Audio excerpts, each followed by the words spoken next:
And we're live with another Freedom Friday.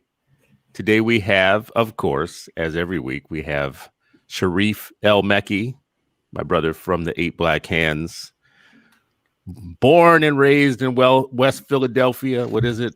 West Philadelphia, West born and Philadelphia raised. Yeah, born and raised. Yeah, on the playground, he spent most of his days. Actually, in the library in my mom.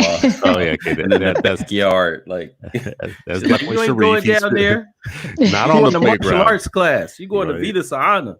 We also have a special guest too, Dana King, JD, a educator, classroom educator at multiple levels, adjunct professor, and at the high school level, curriculum developer, and definitely someone who we need to have on a Freedom Friday show because of Dana's focus on African-centered education, what we call Afrocentric education, or Black education for real. I don't know what we want to call it. We just want to call it recovering the Black mind from the institutions that have captured it and continue to diminish it in 8 million classrooms every day. So good morning, my people. How you guys doing? Good morning.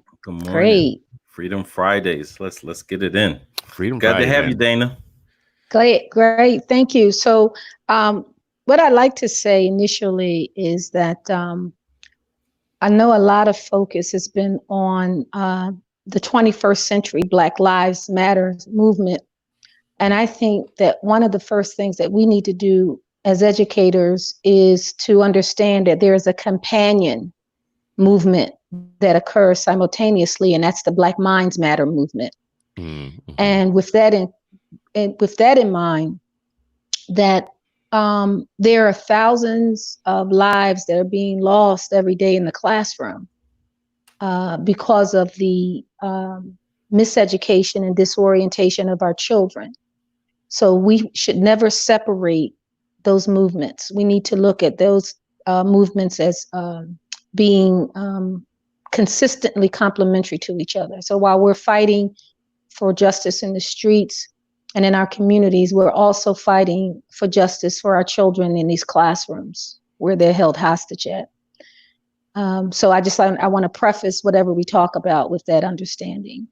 Well, I mean, it's a good place to start. What would be justice in the classrooms for 8 million Black children, descendants of people who were enslaved by a country that never really made good on their sins, never really recovered. But part of what they thought was the reparations for the past was allowing us entry into a school system and allowing us the access to a common public school, publicly funded education as one of the main planks of some sort of reparations. But what would it look like at justice in classrooms beyond just having access to public education?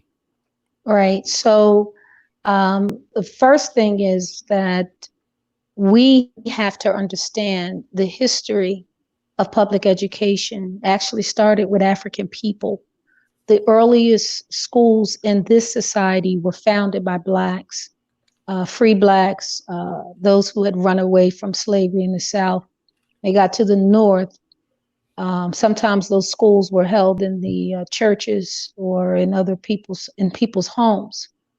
There was no public school system in this country at the time. And in fact, the United States Constitution does not give any American citizen a right to free and public education because the founders of the Constitution were wealthy. And so the schooling of their children were private. So there's no public school education guarantee in the United States Constitution. So as Black people begin to find ways to educate themselves, sometimes they might charge the community a penny or what have you. As slavery ended in the North, you have states. So these colonies are now becoming states. Slavery may be ending. So what they do is they create a public education system that denied us access. And so when we look at, I'm going to fast forward a bit, when we look at the pursuit of justice in a state-funded education system, it would include the very things that we've been fighting for all along. One, live up to the very principles that you throw in the face of Black people. And what does that look like in a classroom? One, the representation of Black children in the classroom. There should be the same representation of Black leadership and Black teachers. And when you look at the struggles and the fights for Black people to have access to better public education, we know it as desegregation. Black parents really just wanted access to the resources. They didn't necessarily think that white people could do a better job. We know that the dilemma that came out of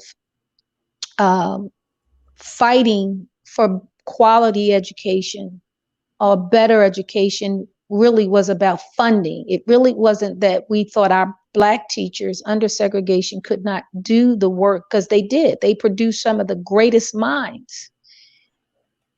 But because the leadership, I have much respect for the leadership of the attorneys who thought that the only way to do that was to dismantle what they thought was state-funded segregation. Sending Black children into schools with people who did not want to teach them has kind of been the legacy. And so we're constantly recycling this idea that they're not, our children aren't getting what they should get. So we narrow it down to curriculum. We say, okay, they should know who they are. So that is sort of like, it comes in two ways. One, do we send them in there not knowing who they are? Or should we first educate them about who they are, and then we send them into those systems so that they are comfortable and intellectually respected by the people who may not look like them? Mm-hmm. So when we look at justice, I think that we should be fighting for both. We should be fighting to rebuild learning institutions in our own communities that doesn't require state certification and all of that, which make look like private schools. See, private school, you don't have to have certifications, right? So the Native Americans say to the federal government, we don't want your teachers. We don't want your certified teachers. They are nothing more than a nicely wrapped gift with nothing in it, because they can't teach our kids about their culture. Trojan horse type of gift. Well, no, let's Absolutely. be real. If you're talking about Native Americans, it's the smallpox blanket gift, right? Absolutely. Absolutely. Here's a blanket to warm you and to warm yourself with, and it'll make you sick. That's right. So since today is about solutions, I would say, and I know Sharif would agree because of the years that he spent inside, is that we need to do both. We need to demand funding for schools that are run by us. And I think that's where the charter system came in. And that's a whole nother issue because it's still state funded. And then we need to demand justice for our children who are inside the walls of traditional public education. So, for example, in Philadelphia, we're right back to where 75% of the teachers are white. So we have to begin to organize around that issue. The leadership, if you look at the current leadership of some of the toughest high schools are governed by Black women. And Sharif probably could speak to this. I've gotten calls from a number of brothers who are waiting to lead schools, and they are not pulled off that list. Mm-hmm. Mm-hmm. So we have all of these other issues inside that we need to address. But so now let's get to the curriculum piece. When we were working on the 40-year struggle to bring Black studies into the classroom in 2004, I spoke to many community organizations, and I asked them, I said, if I do this work, do you not understand that I'm turning this curriculum over to teachers who do not look like our children? Mm-hmm. So the constant bastardizing of our work. I mean, we did some great work. And what happens is oftentimes we have friends, we have our liberal white friends, but they don't necessarily like to connect the narrative beyond slavery. So these folks would show up for professional development, be excited about teaching Black history, but they would never follow the rule, which takes us to the conversation of the day. They would never start in Africa. They would always start with the ship ride across the seas, across the water. Would you say that they start at 1619? They would start at 1619 because they're following the U.S. narrative. They would not talk about the 94, because what that would do is force them to deal with Europe, right? And so, and also to recognize an African identity.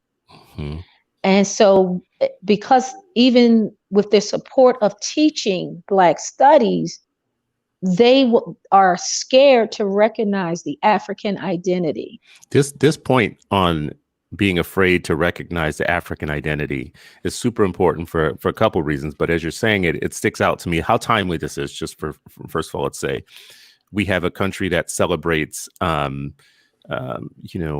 Irish holiday, right? For instance, right? And it's just everybody can be Irish for the day. Right. You don't have to have been Irish. Even some wayward Black folks. Yeah, even some Negropeans. You could be a total Negropean Irish dude, like for a day, right? I'm like, this a Black girl was like, "Kiss me, I'm Irish." Right? I'm like, my lips ain't going nowhere near. Or Marilyn Monroe on her shirt, but yeah. I mean, yeah, you can be anything you want on. Everybody can be Irish on that day, and then in places like New York, probably Philly and Chicago, and other places, you have Italian days, and you have all these other days.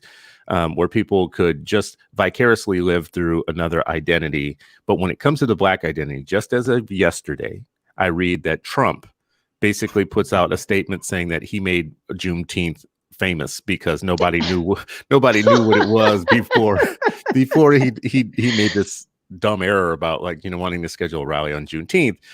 And, it's funny in a way that he is so narcissistic and such a jackass that he really honestly believes that until white people in his network discovered Juneteenth by accident, that it wasn't a thing like the Irish holiday or whatever, even though it's been a thing for many years. It does, though, to me, say that of all the white ethnic identities that have been included and valorized within the American system of identity valorization, the Black identity, the African identity, has always been hot property. It's a hot topic because to accept it it's the final minority identity. It's the final one that can't jump the broom of American kind of acceptability. And the reason that is if you allow that final identity to jump the broom into American identity kind of valorization, if you allow that to happen, you have to admit so much. Absolutely. And positive and negative. Here's the negative you have to admit. You have to admit colonialism as a global phenomenon with material consequences that started years ago and still last today. But the positive thing that you also have to admit, that Shariff, you and I have talked about in previous shows, is you have to admit the contribution of African people to things that we consider to be essential to the world that we built, including things like geometry and libraries and library systems and organizations of scientific thought. And that's a step too far. And you can't teach that to our kids. You can't teach that to our kids. If you were to teach that to our kids, we might have a problem nationally. So better to keep it from them. That's right. And the African identity is a collective identity that occurred as we were encountering the Arabs and the Europeans. But you're absolutely correct to accept the indigenous African identities and cultures, which still exist, right? So we meet our brothers and sisters who are, if you dig deeper, they're Yoruba, Hausa, Igbo, but you would also be accepting the genius of African people. So because they were human beings and walked into systems of slavery. So when you start at 619, what you're doing is saying to our children, your history started with slavery. You have no memory of who you are. And so you're saying that you start out already in the deficit. But if you accept who we are and who we were before our encounter with Arabs and Europeans, then you would have to admit that you all are living off the gifts of our ancestors. Mm-hmm. We are the beginning of the world. And when I used to teach in a diverse setting, and the first question that we would have to ask is, where do we begin? This was a framing question for high school students. Where do we begin the story of Africana people? And by the time I got through that lesson, everybody agreed, no matter what part of the world they came from or what part of the world their ancestry was, that you start where all humanity began. So everybody is an extension of us. Those of us that are here in the Western Hemisphere are the descendants of those who remained on the continent after the first human migration off into the rest of the world, before we understand there's racism and everybody's divided up among different groups. But for Black children in this country, in this space, how empowering would that be, to be able to understand that you were linked to greatness prior to what I call the transatlantic human trafficking of 500 years, right? Mm-hmm. So they like to call it the transatlantic slave trade. I have my students erase the word slave out all the time. It's human trafficking. It's Dana, captivity. move up a little bit. We can't see your face anymore. Okay. There Human you trafficking, human trafficking and captivity. That's what it was.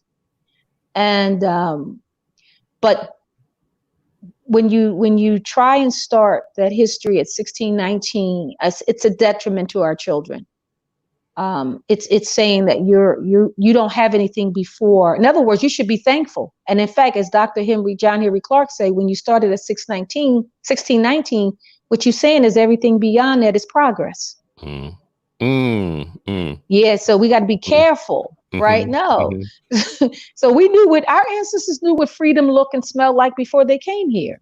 Freedom was not a new concept. And in fact, early on, I used to meet continental Africans. I would ask them to give me the word in their indigenous language for freedom.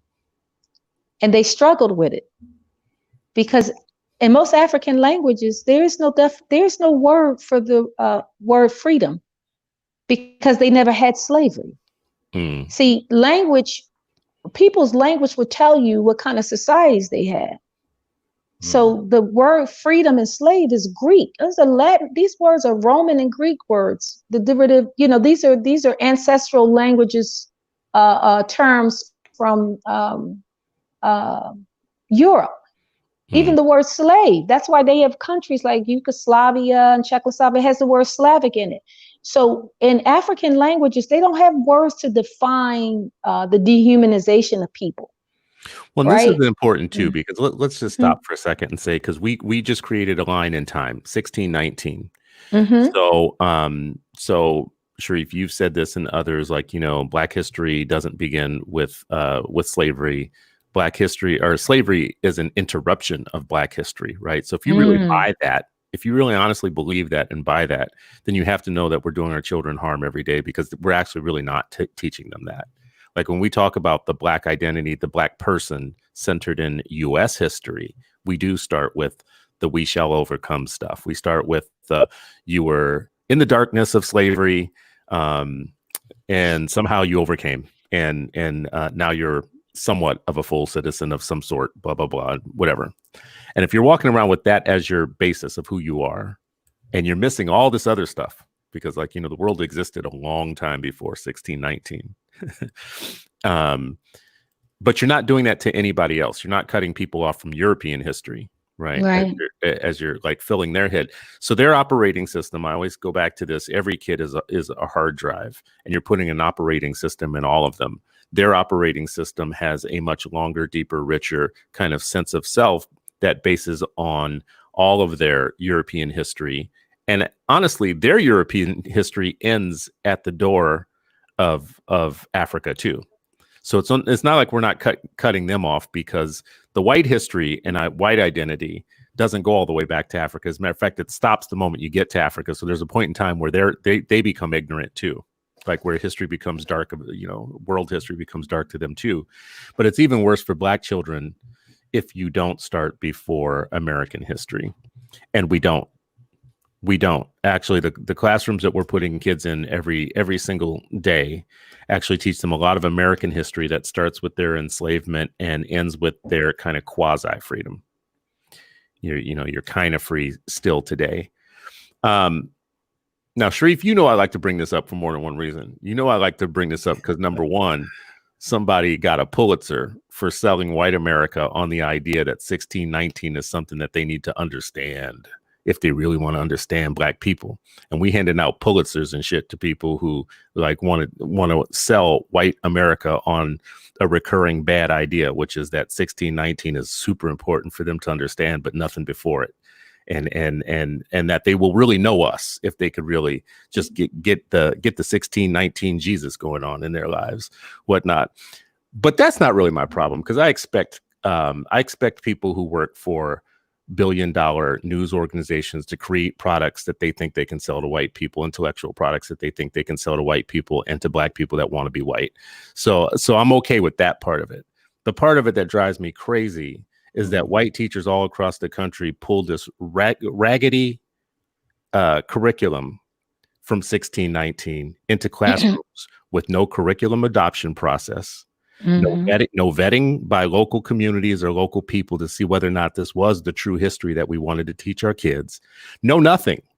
Just pulled it off the shelf of a for-profit, multi-billion-dollar organization's website that was created as a product specifically to get an award called the Pulitzer, but no educational value when it comes down to the real curriculum that is going to classrooms, bypassing school boards, bypassing local communities, bypassing parents to inject a popular psychology version of history that actually is not good for our kids.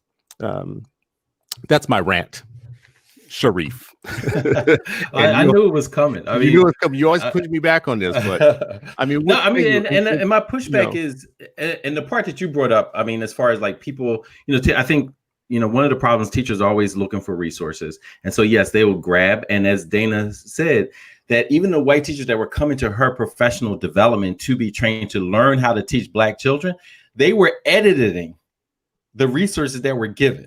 So they're editing the part about, hey, here's where it starts. Here's where civilization starts. Here's the science to prove it. They're editing all of that. Here are the contributions, right? But they won't edit what they read in 1619. Like they won't add to that. And so it's the picking and choosing as far as like, well, this fits into my worldview.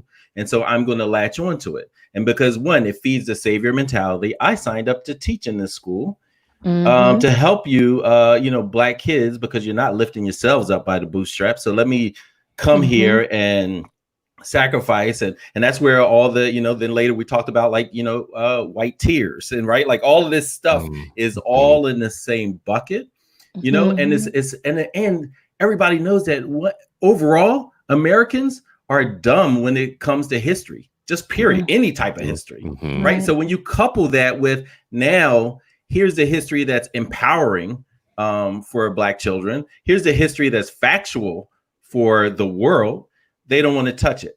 Right. And so when Cochran Smith says, like the systems need teachers who regard teaching as a political activity and embrace social change as a mandatory part of the job, they're not equipped to do it if they can't embrace what the reality is in Black history did not begin in 1619 and it did not begin with enslavement. Yeah, that's an excellent point. I forgot about the New York Times' Project 1619. You forget that. I didn't name it.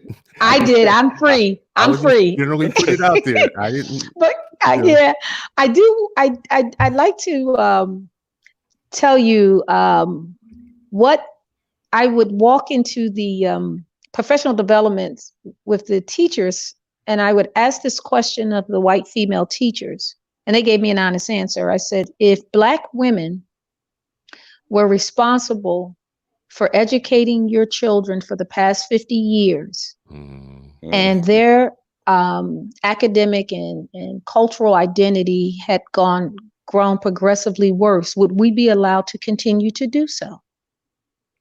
And they shook their heads no. Mm-hmm. And so when we talk about the kind of justice that would take place in the classroom, it is going to require action from us.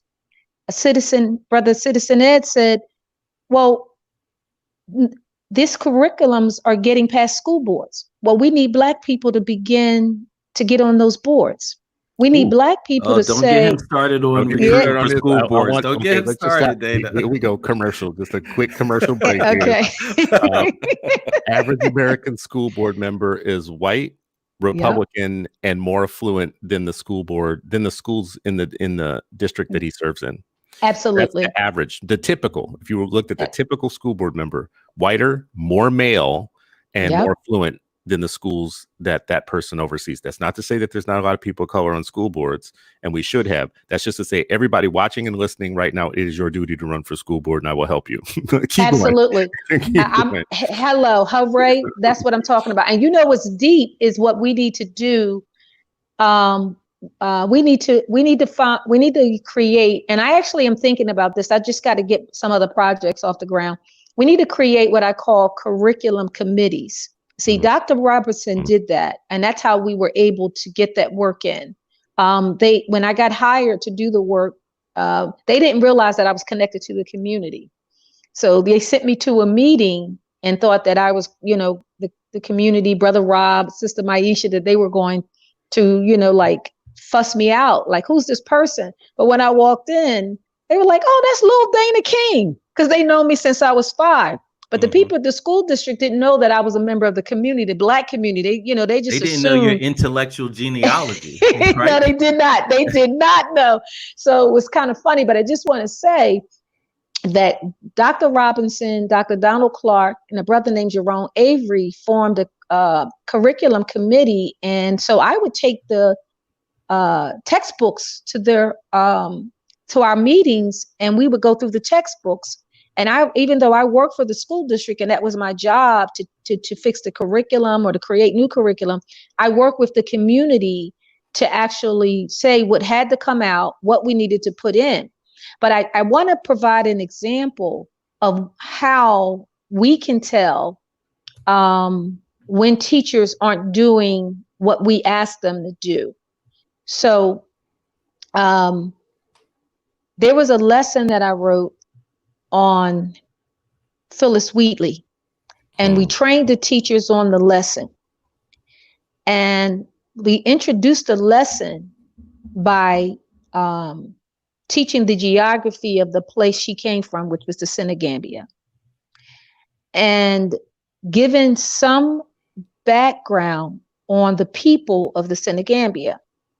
When I went to the classrooms to see how the teachers taught the lesson, I could tell by the responses of the children. In one class, a young person had wrote a poem in dedication to Phyllis Wheatley, talked about how she was stolen from her parents.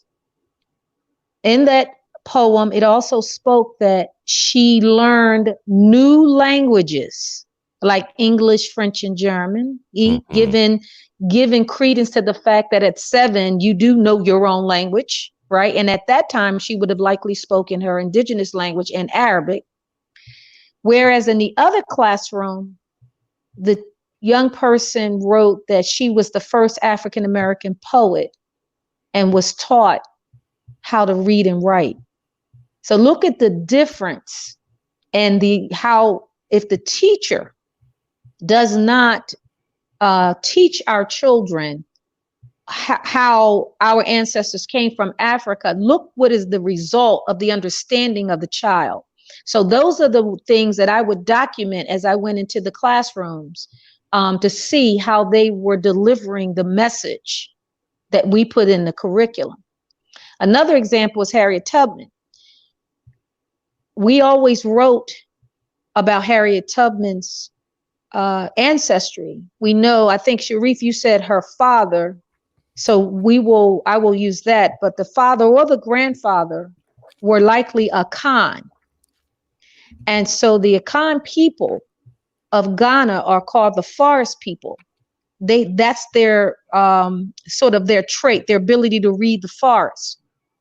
So when we talk about the body of knowledge, the African genius that allowed our ancestors to be resilient and survive this environment, that is, those tools and skills came from across the waters. So she was taught that. And there's I just want to gut check here too. So Phyllis Wheatley, you just gave deeper background to her that traces back to Africa. First of all, I just want to call that out because it's very, very rarely pointed out.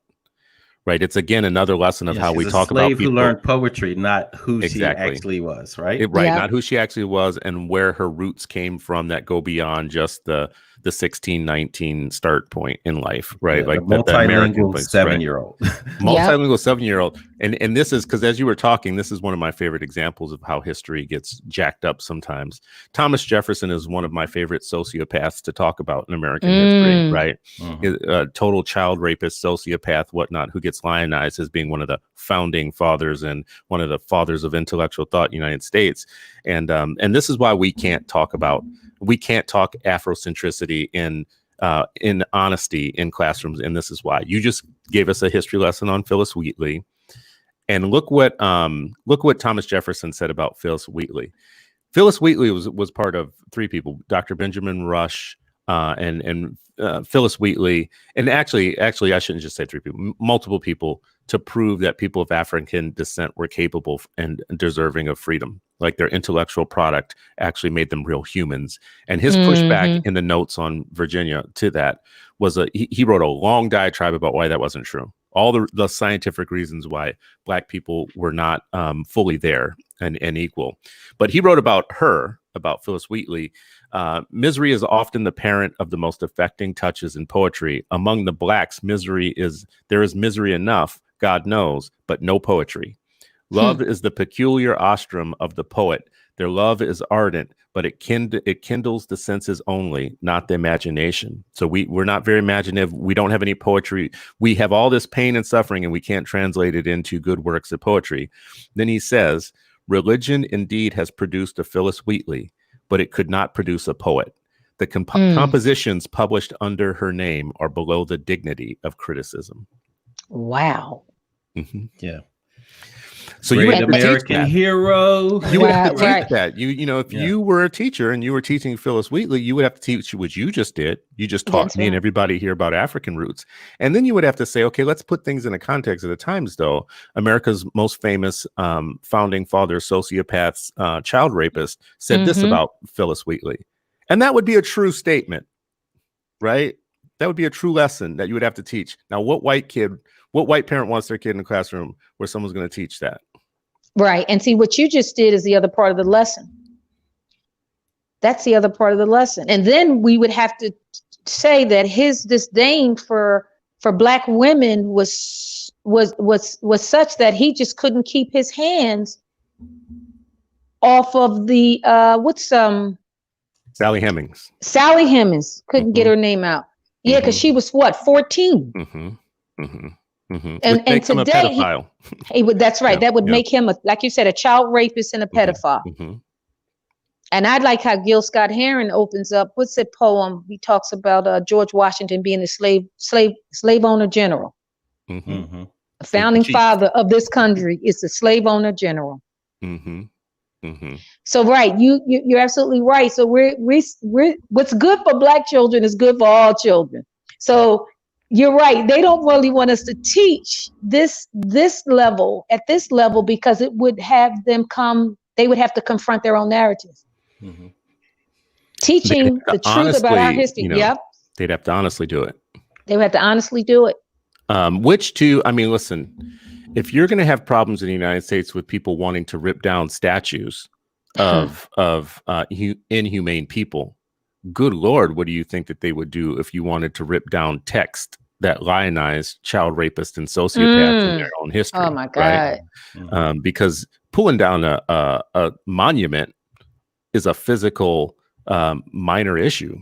Pulling down a major text that create the intellect of the American people is much more dangerous. Exactly. Yes. I mean, but that's Much why more we need dangerous. this assault on the American psyche, right? Like, you That's know, right. and I think, you know, because how they, even the ones who, when you say like, you know, the friendly and the liberal, in the back of their mind, they still, in their unconscious, the depths of their heart, too many, not all of them, but too many of them still think that, well, I am still superior, because they have no idea. You know what I mean? Like if you know, and Stuart, you tweeted this out before, you know, this idea that Linda Darling Hammond had said, teachers who enter teaching without, you know, adequate preparation often wind up resenting and stereotyping students they don't understand, especially when the teacher's lack of skills render them less successful. And then, so you take that piece, right? Like unprepared teachers who believe that I'm better than you anyway, like we created all of this. And then on the other hand, you have Black students who, young students who, even as early as 3 and 4, they're experiencing adults' biases against them. But inside of them, they're like, you know what? Something's not right. Something's wrong with the matrix here. And so I'm pushing back just for my own sense of self, because I know that something's wrong, right? And so that's actually a healthy child. But what they'll try to tell you to do is to believe is that child is sick. Nah, the child's not sick. This is actually self-preservation at the purest form, is rejection, some of this stuff, right? Because as we know, and I'm paraphrasing here, the most potent weapon in the hands of the oppressed is the mind of the the most potent weapon in the hands of the oppressor is the mind of the oppressed. Is that Stephen Biko, right? I love that. I love that quote. Biko, right? And so that child, we need them to resist. We need them to push back. We need them to communicate with us about what's happening, because they are under assault from the time they are 3 and 4 years old entering these schools. That's why I wonder, you all may have to help me with this. I actually don't believe that they think they're superior. I think they deep down know that that's not true. In fact, I think they actually believe that they're inferior to the African genius. And I think that's why they spend so much energy trying to suppress it. So like if you don't write laws in to prevent people that you don't think they have intellect, the ability to read. Like you don't create laws in a state that say forbid Blacks to read if you believe that they're inferior, right? So the laws that are used are created to suppress who we are. And even that teacher that walks in the classroom, right? Even if she believes, if you're around Black children long enough, you get to see how brilliant they are. So I always, and Shariff, like I said, you may have to help me with this. I actually don't believe that they really believe that they are that superior. And that's why they do some of the things that they do, even in the classroom. So, well, yeah, I mean, look, my mom, you know, and I said this on the show before, my mom banned me. Sorry, Mom, sometimes I just slip. I'm not allowed to say white supremacy anymore. And she says the correct term is white savagery. If you look at what the experience of indigenous Black and brown people have been in America, it's nothing to do with supremacy. I'm more or less speaking. I don't disagree with you. I think what I'm thinking about are the person that and this is for Black children too, who were raised in a way, and when I'm talking about raised, I'm talking about like in schools where they believe that they believe their inferiority. Yes. Right. Like that is something in if you are taught a certain way, and it goes back to the windows and mirrors, right? If I'm a white child and I'm in school, I don't have any other friends, right? Like you can see a lot of these white teachers who come into Philadelphia and other cities and teach Black kids. You look on their Facebook page, they don't know a single Black person besides that kid in front of them, right? So that is their whole experience with the Black is media and a 3-year-old or an 18-year-old, right? Like that's their whole experience, right? 75% of white people don't have a black friend in the United States. Right. 75%. So that's what I mean by like, so if they were raised in that way, and that's so they're in the classroom, right? And they're just being told Thomas Jefferson's a hero, George Washington's a hero. Oh, we built this, we built that. Intellectually, their worldview is we created all this. From Rome to Greek, not talking about like, oh yeah, y'all stole books from Africa. None of that. It's just we wrote this. And you should be lucky to be here with it. Exactly. You should be lucky to enjoy it. We gave it to you. It's our gift. I like to go back to text as people are talking. So I just want to put this up here because I want to be specific sometimes. We talk about Thomas Jefferson. We talk about, you just said you don't know, Dana, you don't know if they really do believe in the inferiority of us, if it might be compensatory. So like if you look at the ISIS papers from Dr. Francis Cress Wessling, which most people ain't ready. Most people in America are not ready for that book. You know, Shariff and I have talked about this a lot. We read that book years ago as kind of like a foundational understanding of where white supremacy comes from. And it does come from a place of inferiority, the sense that you will be taken over, you know, the sense that the majority of the world is not like you. And for you to continue existing, you have to have a compensatory logic that allows for your own survival, because all things being equal, there would be no white race if you look at the world composition of people. If everything were equal and there were no racism, you wouldn't have a thing called whiteness. So anyways, this is Thomas Jefferson, though, from Notes on Virginia. Please, anybody who wants to do any type of real kind of discovery of where these things originate in the United States in terms of scientific racism. This is Thomas Jefferson laying out the basis for why black people are inferior in his Notes on Virginia. And it comes down to things like, you know, things in their skin and things about how the monotony of blackness makes you show no affection and no color and no emotions, and you're just kind of, you know, empty being. And if you were white, you can show all kinds of like emotions through the redness in your skin and the blushing, the ability to blush. And it's all these really weird things, like how your hair flows differently and how you're more elegant when you're white. And you know, he basically says white women are orangutans, you know, are monkeys, you know, like and that even black people prefer white people over their own species, you know. And he's got all this stuff about in comparisons to horses and dogs and domestic animals, and you know, the inability to show love, the real love.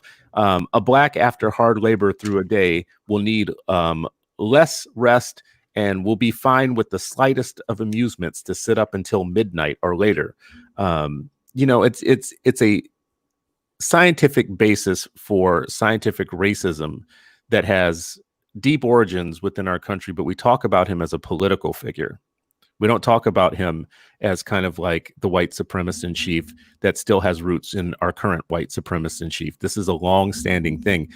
You can't teach these things in a classroom to mixed company without there going to at some point be a problem. We talked about school boards earlier. Imagine teaching this in a traditional mixed classroom and not encountering a problem with a white school board.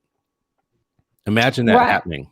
Right. I just can I just add something? So when we go back to the original question about what does justice look like, or what does African-centered pedagogy look like, I think there are three things that we need to consider. One, the foundational learning, right, would be to bring back, let's say the memory, right, the memory of Black people. So you wouldn't necessarily include what you are talking about at the lower levels, right? So from pre-K to grade 8, what we're talking about is knowledge of self. So what are the texts, the materials that our young people need to have as foundation? When they get to high school, they will be prepared to be able to deliberate and debate that text and debate this idea of a white superiority and a Black inferiority. But I want to also link to what you both just said about my thoughts, or trying to articulate where this idea of propaganda of white supremacy and Black inferiority comes in. you're right. I think Dr. Clark said the definition of power is the ability to change reality and have other people act and respond to that reality. So when we talk about the Hollywood and any other form of medium, such as a letter sent out by a former president, or as he's writing and taking notes during the lifetime, to propagandize Black inferiority as a means to continue oppression, right? So that's their legacy. It's not really that they're supreme, but they have to make the rest of the world and whatever their world is to make it look like we are inferior. But that's not what makes them powerful. What makes them powerful is our belief in it. And so we have to, when we talk about going back to, okay, so what does that look like in the classroom? Well, the first thing is you can't send our children into, we can't have the people who are a legacy of the very mindset that you just read about and spoke about teaching our children. They cannot be the people standing before our children.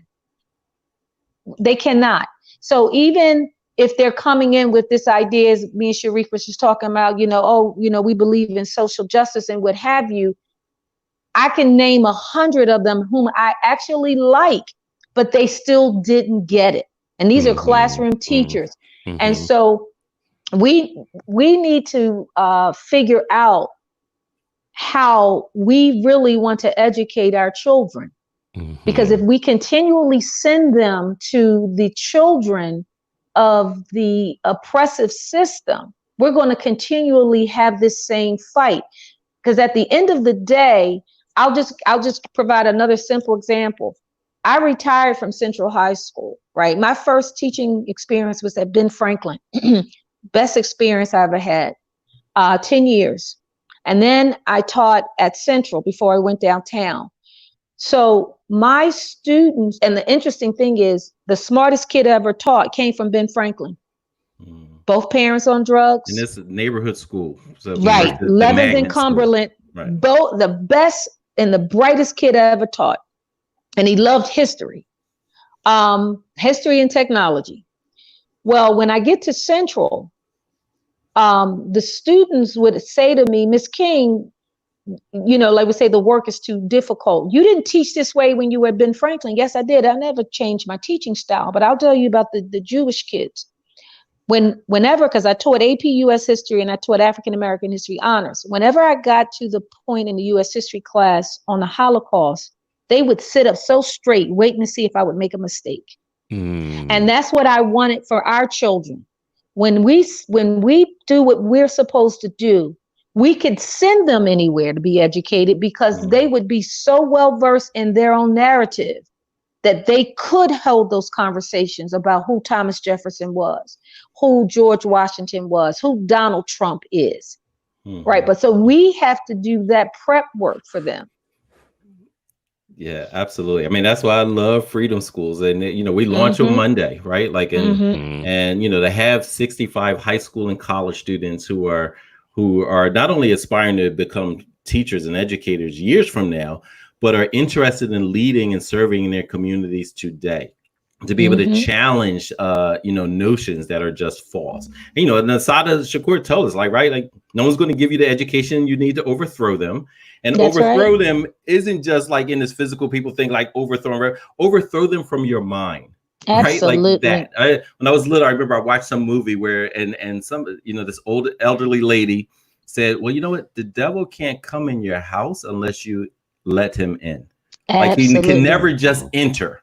You have to allow him. My mom used to say that's the TV, that's the boob tube. That's how people let him in. That's today, the propaganda. Right? Exactly. So imagine, how did they get into our minds? How did they sicken our minds? There you go. We can't let them in. So when Asada says no one's going to give you the education to overthrow them, nobody's going to teach you your true history, teach you your true heroes, if they know that knowledge will help set you free.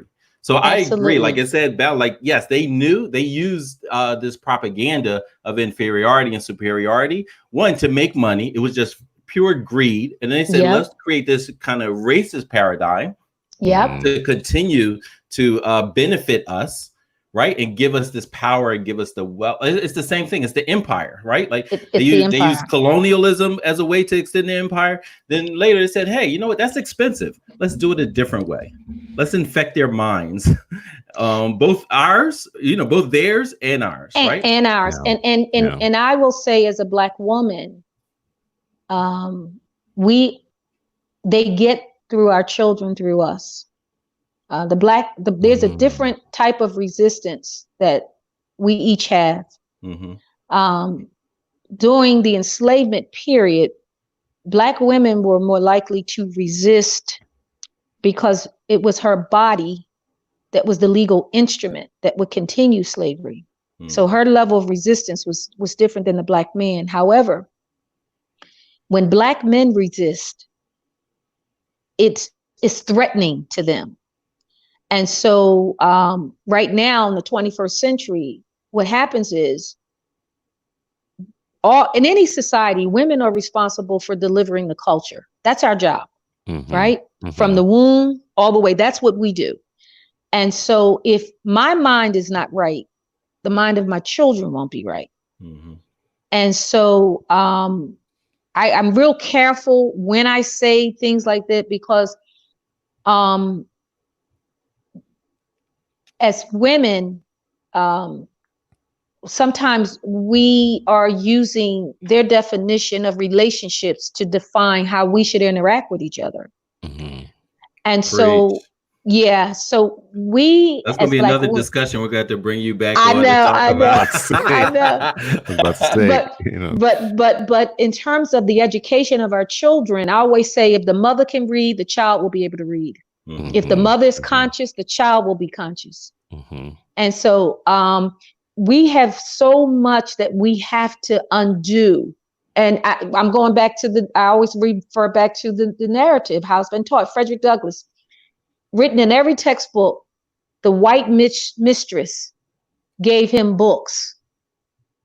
Well, when you read the first version of his biography, James McClune, who was his friend, is the first recorded Black doctor, he and Martin Delany. Well, James McClune does the introduction to Frederick Douglass's first part of the biography, the narrative, The Bondage of My Freedom, or something like that. And he talks about white people wondering how Frederick Douglass became the intellect. And James McCune said it's through his mother. And there's Frederick Douglass only had a few encounters with his mother. But what he learned was that she was one of the few people that was open about her ability to read. That's why she was sold away. And there were 2 times where she would walk 6 miles after working all day on the plantation she was sold to come tuck him in. And he heard her arguing with, I believe, a house slave, and the words that she used sort of confirmed that she had educated herself. So what James McCune does is he says his interest in his love and his development of his intellect came from his mother, not this white woman. Now let's fast forward. Part of our concerns about sending our children into these state-funded public systems with white teachers, most of them female, is that we have begun to believe that they could teach our children better than we can. And I'm gonna conclude with something that just recently happened, and I won't mention any names. I wish you would. But keep going. In my classroom, during the cyber school experience, young brother, before cyber school, I could tell he was bright, but he wouldn't put out any work. So we get to cyber school, and I receive an email from him apologizing to me. And now he's going to start doing his work. I don't receive another email for 4 weeks. So we get to the end, and the beautiful thing about the space that I was just working in is that it is about freedom. And so all of the assignments are aligned. It's the freest space you can teach in. All the assignments are about, we call Saved by the Hecka, where you are taking your scholarship and putting it to social action. So I came up with this packet for them to take everything that they've learned and address the issue with Ahmaud Berry. This is before George Floyd happened. And understanding that Black Lives Matter.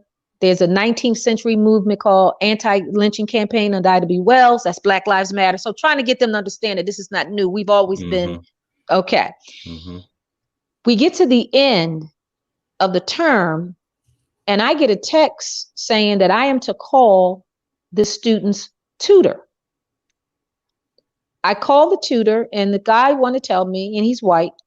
He wants to tell me that this young man handed in all his work and blah, blah, blah, blah. I said, well, send it to my email because it didn't upload in the platform we were using. So he wants to kind of question the process, right? As though he doesn't respect the school that this young man attends, which is a school that's about Black people learning about Black people and bringing about freedom and liberation. So now I have a conversation with his mother, the young man's mother, and I said, listen, I'm going to be very honest with you. I'm going to say this mother to mother, Black woman to Black woman. I don't know how much you paying this guy, but you may not be getting your money's worth. She told me she paying him $1,500 a month. Ooh. Now, damn. You send your child to a African-centered school, but you then pay a white tutor? $1,500 a month, too. Not just pay, but that's somebody's straight up rent right there. Wow. Absolutely. Wow. Right. So, but my concern is the psychology. What are you saying to your child? That you don't believe Black people can educate him? And not to mention that the man's stealing your money. See, I've been in this almost 30 years. I already know what happened. There were no assignments handed in. So, but he got to make you believe that he did the job that you paid him to do. And so that's the psychology. And so I'm using that to speak to Black women, because I'm gonna tell you, a Black father wouldn't be paying a white student $1,500 after they send them to public school. That I do know. So as Black women, we are. So I'm gonna tell you now, there's some clear differences. So as Black women, we have to understand how, as tough as we are tough, right? And we are beautiful. But when it comes to the education of our children, we are going to have to get it out of our minds. We're going to have to be like the women that grew up in the South, because they understood that Black women, Black men and women could teach our children, even in the raggediest building. And you didn't get past the 6th grade, they knew that you could teach. They did not rely on the young Becky coming in from rural America because she got all these certifications to be able to teach our children. So I think this point, and we're getting closer to time, but this point I think requires, deeper kind of exploration about what all of us will do in our roles to support that. Because what you just said is a call out in a way. Black woman is in the role of the person who determines so much about the reproduction of life, the reproduction of mind, intellect, culture, education. If you wanted to pull a big lever in the lives of children, say you want to save the Black mind and the Black children, your starting point is the Black woman who gives birth to the Black child. And if that's the case, you can instantly go into an entire conversation that has a lot of shame and blame and misogyny and all kinds of other stuff going on there if you take a wrong turn on that discussion. Because that what you just stated is a reality. That's a reality. But where you go with that reality could be for good or bad. Where I actually personally think it should go is, if that's the case, it's a reality that's your person. That's the person who could pull the biggest lever in the minds of children, the lives of children. Yes. Then what are you doing to support that person? Then, if we actually really believe that, what are we? Because I actually do believe that Black women and Black mothers are showing up more than anybody else. And if you're going to have a fight with a school and somebody's going to have to go down to a school and have to have a situation, it's going to be a mother, right? 9 times out of 10. If you're going to have somebody who's having to balance all kinds of life priorities, in addition to this education thing, it's going to be a woman who's doing it, a Black woman who's doing it. So if we care about that as Black men, as community members, as part of the beloved community, you have to start, if you care about education, you have to start by asking yourself, what am I doing to support Black women, specifically Black mothers? Absolutely. As my part of the job. Like, that's part of what we want to do. But you mentioned earlier a Black Minds Matter movement. And, in the end here, what I would love to ask is both you and Shariff, what do you think is essential in terms of planks to a Black Minds Matter movement? If we were serious about Black minds and stopping the process of diminishing 8 million Black minds in classrooms every day, what will we put in our agenda as main planks for average people to be able to grab onto?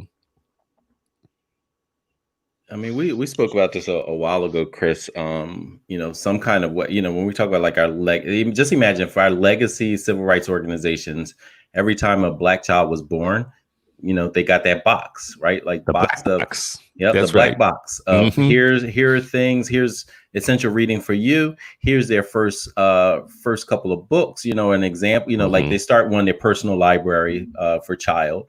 The basic strategies of literacy, of phonics and mathematics, like, that. And of course, our institutions in the community, if they were just like, just hell bent on, we're going to start schools. We're getting all this money. We have all of this support. Like enough with the chicken giveaways. Start schools, right? Because we know Bobby Wright talks about like that Black person that's not conscious. And you both talk about this a lot.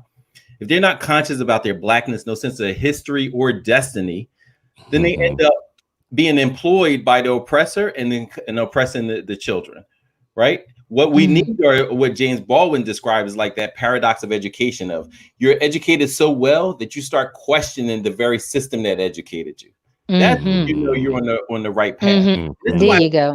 Great teaching of Black, James Baldwin said, teaching Black children is a revolutionary act. This is why I say teaching them well is the revolutionary act, right? Because in its essence, it is subversive, right? Because we know that the schools are reflections of the societies that created them. This society is racist. If we can't start with that premise, then we will continue going down the wrong path. But if we start with the premise that this society is inherently racist, it was founded to be so, and it was founded to maintain that racism power structure, and the schools are reflection of the societies that create them, then we will start our own schools to ensure that we are protecting the Black minds of our not just of the kids, but of our very future, of our existence. I agree. And I think that if we followed where Martin and Malcolm were going religiously, meaning that was becoming separate, then use the mosque and the churches as buildings. We ain't got to Christianize them or Islamize or whatever. We don't have to do that. Islamize them or Christianize them. There we go. I should know that. My father would kill me not being able to pronounce that.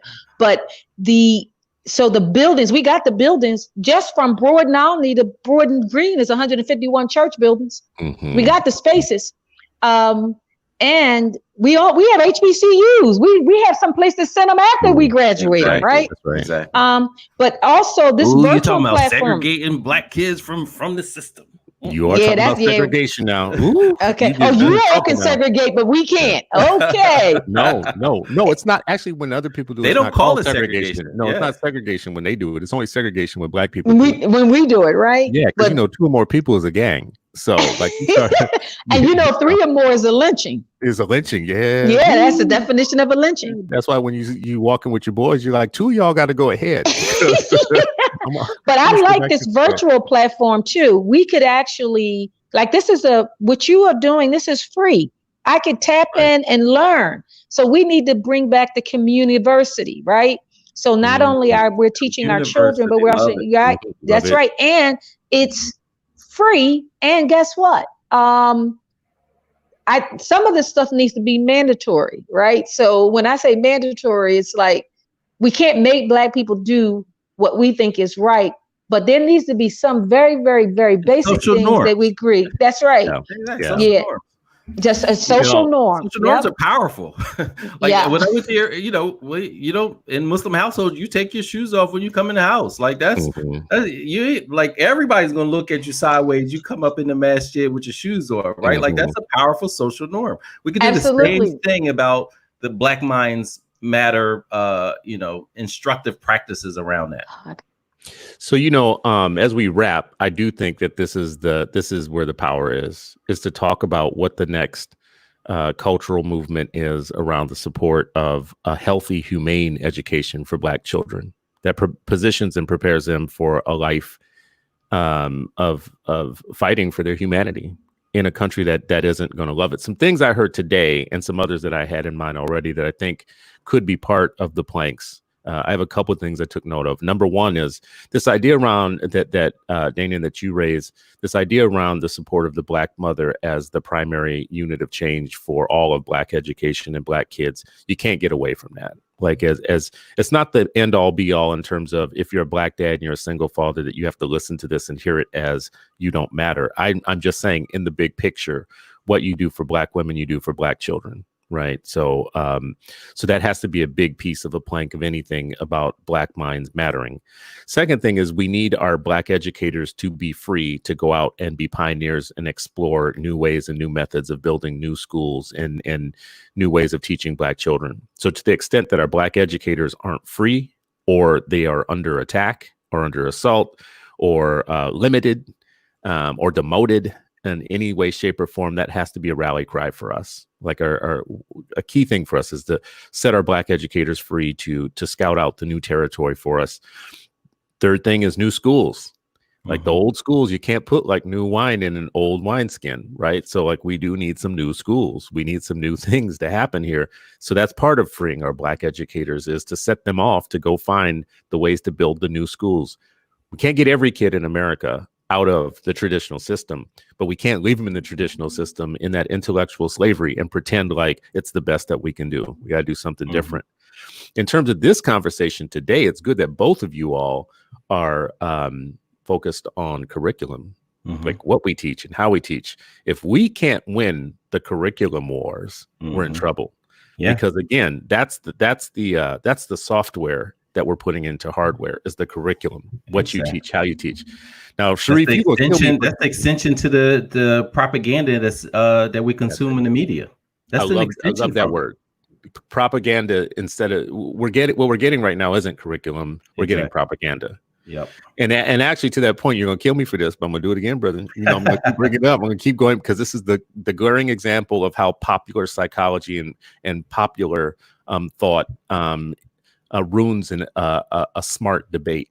So this is the Pulitzer Center. This is the 1619 project. This is the reading guide for that's being taught in schools. There are 18 essays that compile this. And if you look at them one after another, every single one of these is about trauma and the trauma story. And it becomes, to me, a curriculum of trauma porn that I think actually a lot of Black children are tired of.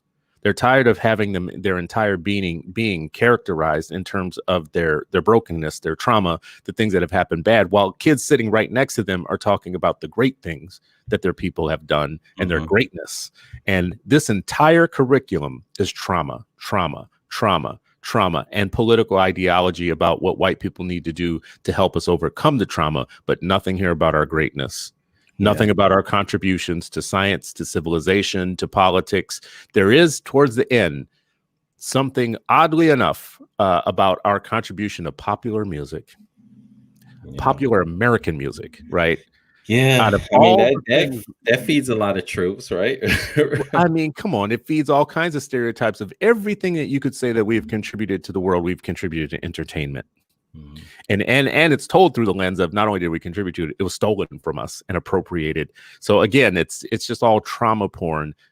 I get why people don't like me to cap on this so much and to be mad about this so much. Fine. I know you love it. I know everybody's into popular shit when it comes out, and they just got to grasp on to the intellectually dense popular shit or vacant popular shit, like, the Beyonce of journalism bullshit. But this isn't a curriculum for the freedom of Black people. This is a curriculum for white guilt, right? This is not the curriculum. If you were able to say what should be the syllabus for what we teach kids, if you came up with this on your own to answer that question, I look at you with side eyes, right? Because everything we just talked about Afrocentric centricity in education has nothing to do with this nonsense right here. And this went into white hands in white classrooms to teach Black children without any type of critical analysis about whether it was accurate, right, or good for the Black mind and the Black child. So I'll leave it there. The last thing I'll say on my list of things in our plank, besides curriculum, after everything else I said, is we need to talk about out of school time. Exactly. What are we doing as the cultural enabling as Black community members, parents, friends, whatever, to do things like the communiversity and other things that are out of school where we're not dependent on the main system to be the main way in which we teach our kids. So that's my long-winded exit appeal. I think we have lost Dana. And, her phone died. People can find her on Facebook under she has a pseudonym, Essence Knight. Essence Knight. Knight with a K. Okay, with a K. All Essence Knight on Facebook. I looked for her earlier and couldn't find her. I see a couple people have looked for her on Twitter. Yeah. If you also too, as people always know, you can get in touch with me, Christopher at activist.com, Christopher@activist.com, to find out information about any of our guests, anything that we mentioned or we said. If you need any follow-up information, Shariff, how can they get in touch with you? Yeah, at El-Mekki, SELMEKKI. Can visit the website where we have www.thecenterblacked.org. And happy to continue the engagement. Excellent. So as we exit, I gave my long-winded appeal at the end, as I always do, because it's my show, damn it. I get to do it, but it's your show too, brothers. So give us what you got, man. What's your final word for this week's Freedom Friday? What's your final word? Yeah, final word is one. I do want to, I agree with a whole lot that you say. I do believe that continuing just to talk about suffering without talking about the self-determination that has existed and that has propelled us, that did not talk about the moral superiority that we had throughout the time of our oppression in this country, without talking about the ways that we were still able to be creative and hold on to our dignity, and be teachers. Like, I look at, later on, Dana King and I are giving a talk for part of a Mama Fasaha trailer, founder Nitham Musasa, and a group of folks are organizing at the Johnson House, where Harriet Tubman would take people, where William Still would meet her and help free enslaved people escape. So we're giving a talk there as part of the overall Juneteenth. And one of the things we are looking at different dates in history, and one of them is 1619, but we're doing it from a very different angle. We're doing it from how did people use self-determination throughout these times. So no matter if you're saying 1776 or 1954, whenever it is, what did self-determination for Black community look like? What did their moral superiority look like at that time?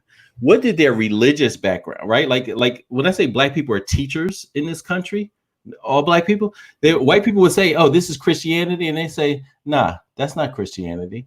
This is Christianity, right? So they're actually showing their oppressors, like, this is Christianity. Oh, you resisted against the British? Nah, this is resistance. Oh, you believe about human dignity? This is what human dignity looks like, right? And so that is what the message that needs to be centered, because if our youth, if our children, if our communities tap into that of our ancestors. Dana started before we went on. Dana was like, I was like, I know you're so busy. She's like, I'm not doing 1/10 of what my ancestors were able to accomplish. I know she did, right? Say that. She said, yeah. I'm not doing 1/10. All the things that she accomplishes, she looks at that. She has the right worldview, the right framing. Suppose our youth had that same type of framing and understanding. One, you wouldn't see shirts like, I am my ancestor. No, you're right, idiot. You're not. No, you're far from them, And so Charles, y'all hate that shirt, boy. I hate that shirt, man. There's a shirt that says, I am not my ancestors, which is basically meant to say, like, I'll kick your butt. Like I'm not my ancestors. Like my ancestors were passive and enslaved, exactly. and I'm radical and badass. So not a radical clue. and And then I would badass. just say, like, find the history, go deeper. If the books, Dana just talked about Harry Tubman's connection to the continent. Phyllis Wheatley. Listen, let me tell you. So this is my final statement. There's a curriculum out there called the Wheatley curriculum. I went to a training to hear about it. I'm like, oh, Wheatley. This is probably connected to Phyllis Wheatley. It's literature. The presenters, when we told the presenters that, a white woman, she's like, oh, I never heard of Phyllis Wheatley. I'm like, you're teaching a curriculum that the writers named after Phyllis Wheatley. You didn't even know. You were like, I never even, not only didn't make the connection, had never heard of her. Stop it. But she heard of Thomas Jefferson. Yeah. Well, so that's the other piece. Like, just let's choose our heroes. Let's make sure our children know who our heroes are. Let's resist I don't want to say sanitization, but the whitewashing, right? Like, now that everybody's clamoring for Juneteenth, like, for me, for my family, that's never been a celebration. It's been a time of inflection, a time to readjust our sails on this boat of resistance. Like, that's what it was about, right? But white folks will start making it they'll start selling you, fireworks and all this other kind of stuff, and forgetting that even Juneteenth, even after they announced that in Texas, as soon as the soldiers left, white folks like, you leave, we'll kill you. And so enslavement continued for many Black people even after that. So let's study our history and connect the daggone dots to what we're experiencing today. Well, I love that as a great place to stop. This has been a great show again, Freedom Fridays. I love the fact that we have people that come and listen and participate and add comments that add depth to what it is that we're talking about. It's just amazing to me that people would give us an hour of their time, an hour or more on a lot of days of their time to do this and to discuss it. It makes me feel good. It's a theory of change that I think actually is proven by the fact that people show up and they're interested and they have a lot to say. And I just feel incredibly blessed by God to be able to have a platform and to participate with folks so smart, so talented. Shariff, you among them, the leader among them of folks that I'm just like thankful to God for your calm, peaceful, compassionate way of telling the truth and allowing me to add my bombastic, fire-breathing, Molotov cocktail throwing part to balance it all out. And then our guest today, Dana had to drop off because she had some technical issues on her side. But as we told you how you can get in touch with her, we will definitely want to have Dana King back again to continue this conversation. It's never over. It's never a one and done conversation. So thank you, brother. Thank you, man. Appreciate the platform. Appreciate the work that you're putting in, and special appreciation for everyone who chimes in, shares in the comments, shares the platform, and announces that, hey, Freedom Friday is going on. It's part of, I believe what she said, like part of Communiversity. But let's extend it. Let's make sure we have these type of platforms for our youth, for every grade, every age group. Let's continue to do that. And I just want to say, like, in terms of Communiversity, we have like Toya, Michelle Johnson, Tashir, Kim Cosby Thomas, people who come on a regular basis, Tilly Elvrum, just over and over again, people. Both Michelle Newell and Johnson. And Johnson. Yes. And David McGuire, who's a school leader who often comes here and adds to the conversation. Darren Beck, who like supports us on so many things. So many different ways. Chris Harlan. And today, like, in the last couple of shows, like Jesse Burgett, who's a local educator here in the Twin Cities, who's been, chiming in and participating. And today we had Natalie Hester and Vicky Watts, other people chiming in. This is an amazing thing, man. I appreciate y'all for joining us. Yeah. No book to give away today. But stay tuned because we have a book club coming up based upon our conversation this week with Dr. Tommy Curry, which I think you all will love and appreciate. So, all right, y'all. Thank you so much. Bro. That was fire. Have a great day, great weekend, y'all. Enjoy your Juneteenth. Go out and do something good for the world today. And remember, may the peace of the Lord be with you if you believe in such a thing as I do. If you don't, just may the peace be with you. Have a woke week.